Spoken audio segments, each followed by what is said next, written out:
नमस्कार। आज दिल्ली में संसद भवन के अंदर पुरानी पेंशन की बहाली और निजीकरण समाप्ति के लिए तमाम माननीय सांसदों से मुलाकात किया।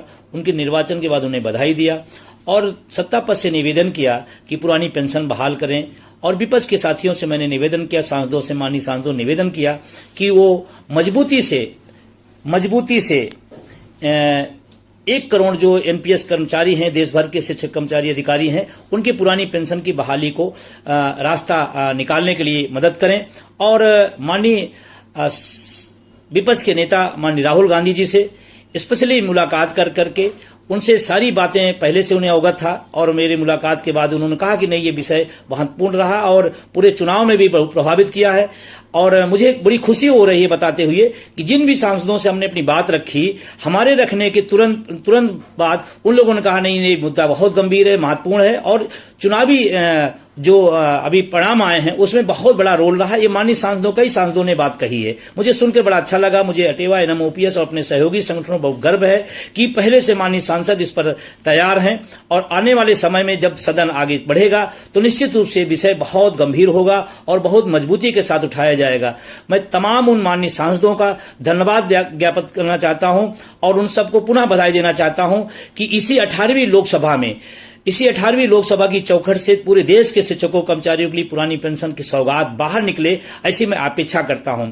अभी तमाम सांसदों से और आवासों पर उनसे मुलाकात करना है और लगातार जो भी अपडेट होगा मैं बताता रहूंगा। और मुझे खुशी इस बात के लिए है कि एनएमओपीएस ने जिस आंदोलन को आगे बढ़ाया था, आज वो नजदीक की तरफ बिल्कुल लच के पहुंच रहा है। पूरे देश में एनएमओपीएस का साथ दीजिए, हमारे सहयोगी संगठनों के साथ खड़े होइए। निश्चित रूप से आने वाले समय में 110% इस देश के लिए पुरानी पेंशन बहाल होगी। और आने वाले समय में मैं आपको बनाना चाहता हूं कि जब राष्ट्रीय कार्यकारिणी बैठक होगी, आगे जो प्रोग्राम तय किए जाएंगे, उससे देश के अंदर पूरा एक माहौल बनेगा और बहुत जल्द ही तमाम राज्यों के अंदर भी पुरानी पेंशन की बहाली होगी। आने वाले समय में जो चुनाव है जिन राज्यों में, वहां भी प्रयास किया जाए वोट फॉर ओपीएस अपनी तेजी बढ़ते।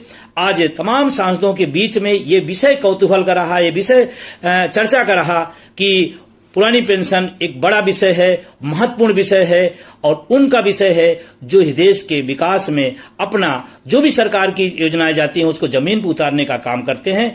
तो तमाम सांसदों ने इस बात को रखा और आने वाले टाइम में आश्वासन दिया है कि विपक्ष के लोगों ने कहा हम रखेंगे। जो सत्ता पक्ष के लोग थे उनमें भी ये भाव दिखाई पड़ा कि नहीं, ये मुद्दा है, मैं व्यक्तिगत रूप से उसको स्वीकार करता हूं और 25 साल 30 साल कोई सेवा दे और बुढ़ापे में उसका कोई सहारा न हो। ये तमाम सत्ता पक्ष के लोगों ने व्यक्तिगत रूप से मुझे कहा, मुझे सुन के अच्छा लगा। कम से कम हमारी नई जो संसद है वो इस पर संवेदनशील होगी और आगे कुछ महत्वपूर्ण फैसले आएंगे, ऐसा मैं विश्वास करता हूं। आप सब जुड़े रहिए, हम लोग मिलकर के लड़ेंगे और जीतेंगे।